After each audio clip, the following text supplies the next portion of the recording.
नमस्कार। मैं बीरेंद्र वर्मा, पूर्व प्रत्याशी विधानसभा क्रमांक 10 भिंड, आज लाइव अपने जन्म दिवस पर आया हूं और कुछ शब्द हैं, कुछ पंक्ति हैं, कुछ बातें हैं, एक दो उदाहरण हैं, वो समाज के सामने रखना चाहता हूं।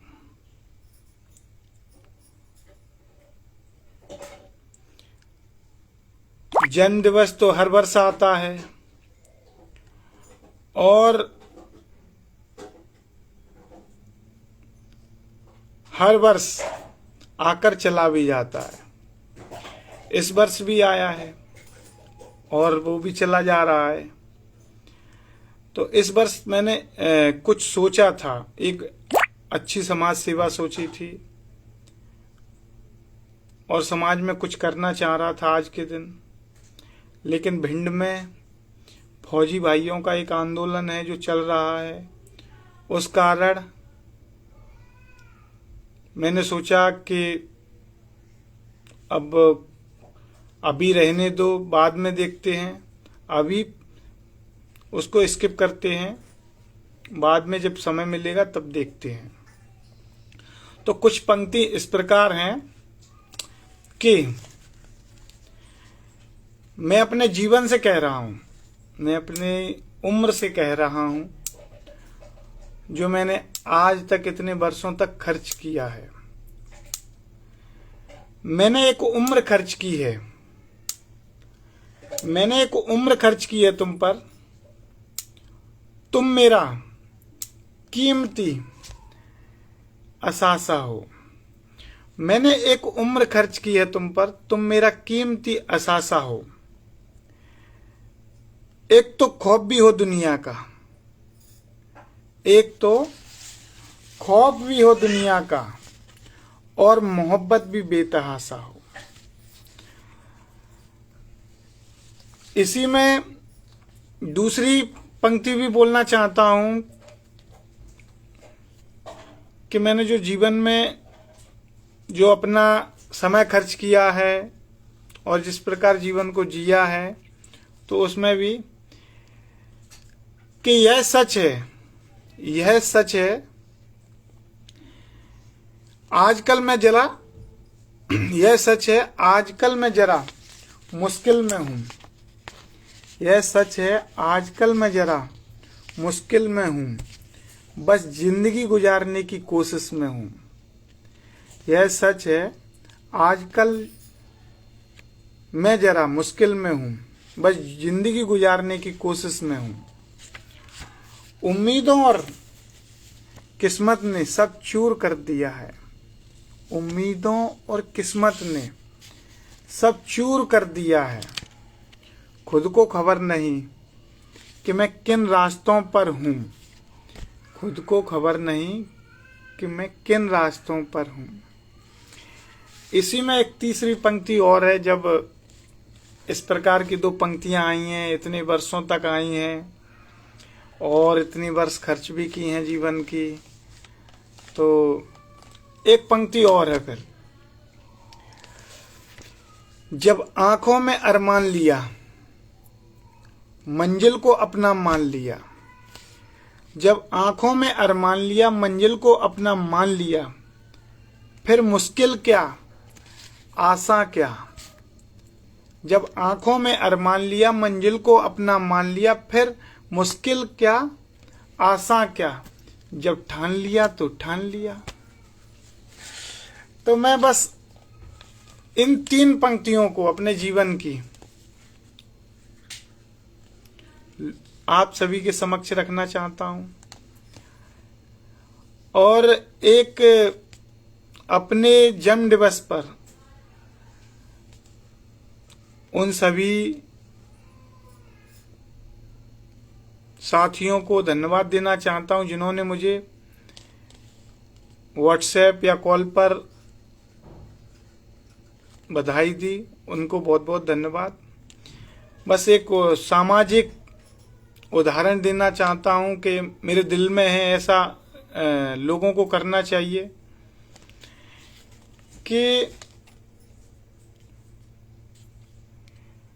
आजकल समाज में एक 13वीं का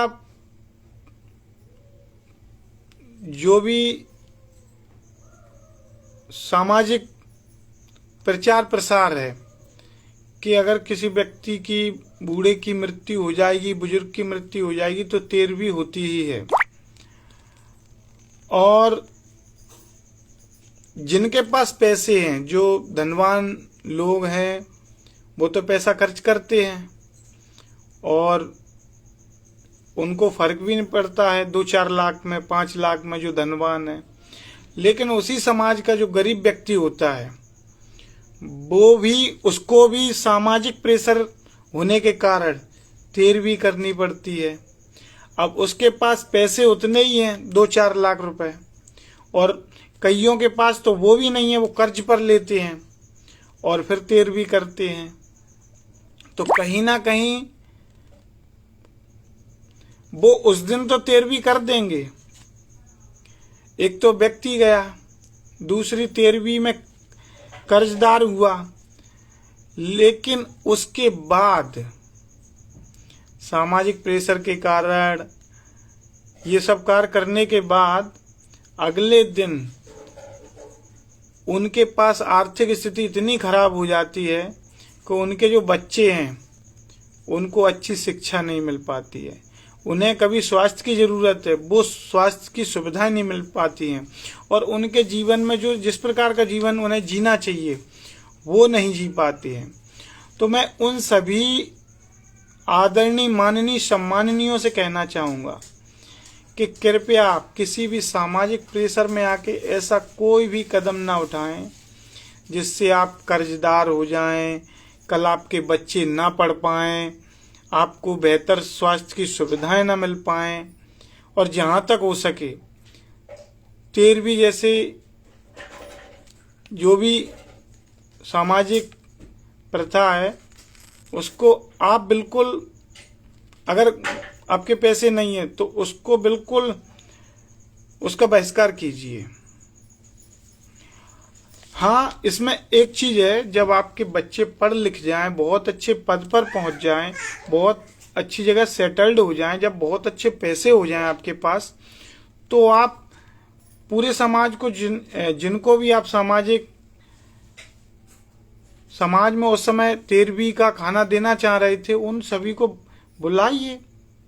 जब आपके बच्चे बहुत अच्छी जगह पहुंच जाएं तो उनको बहुत अच्छा खाना दीजिए, और एक नहीं, दो दीजिए, 2 बार बुलाइए, 3 बार बुलाइए, 4 बार बुलाइए।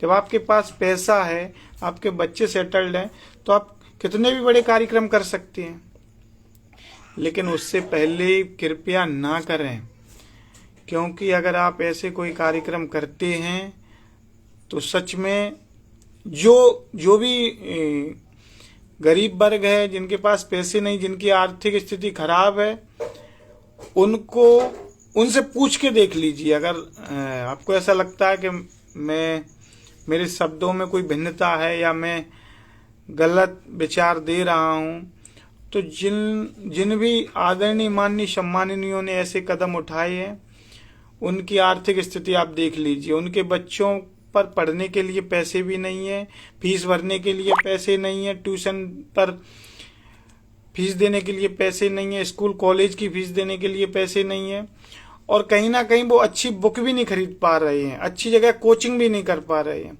और ये सच बात है कि यदि आपके पास बुक नहीं होंगी, आपके पास कोचिंग नहीं होंगी अच्छी, तो आप आगे नहीं बढ़ सकते। वो एक्सेप्शन होता है, 1-2 केस होते हैं ऐसे अपवाद के रूप में, कि कुछ लोग घर में ही पढ़कर बन जाते हैं, लेकिन उनके पास भी बुक्स बहुत अच्छी होती है, मटेरियल बहुत अच्छा होता है। तो मैं तो यही बोलूँगा कि आपको बड़े कार्यक्रम करना है, बहुत कीजिए, लेकिन तब कीजिए जब आपके बच्चे सेटल्ड हो जाएं, आपके पास पैसा बहुत हो, आप धनवान हो, तब आप धनवान की श्रेणी में जो जिनसे भी अपनी समानता देखते हैं, जिनके साथ आप इक्वालिटी देखते हैं, बराबरी करना चाहते, तब तो ठीक है। यदि आपके पास पैसे नहीं है तो आप ऐसा कोई भी कदम ना उठाएं, अन्यथा आप तो कदम उठाएंगे, आपके बच्चों के भविष्य खराब हो जाएंगे। तो एक यही बात बोलना चाहता हूं मैं। और दूसरा यही है कि उम्र हर वर्ष निकलती है, उम्र कम भी होती है जीवन की, और आज जवान है कल बुजुर्ग भी होंगे। तो जीवन का सबसे अच्छा समय तो बचपन से लेके जवानी तक का ही है। तो यही है, ये गम भी है कि उम्र निकल रही है, लेकिन कर भी नहीं सकते हैं कुछ। इसके लिए कर क्या सकते हैं? जो मैंने पहले शुरुआत में अलग अलग 3 पंक्तियां सुनाई, बस वही जीवन का सार है, वही जीवन है, उसको जीते जाना है। धन्यवाद।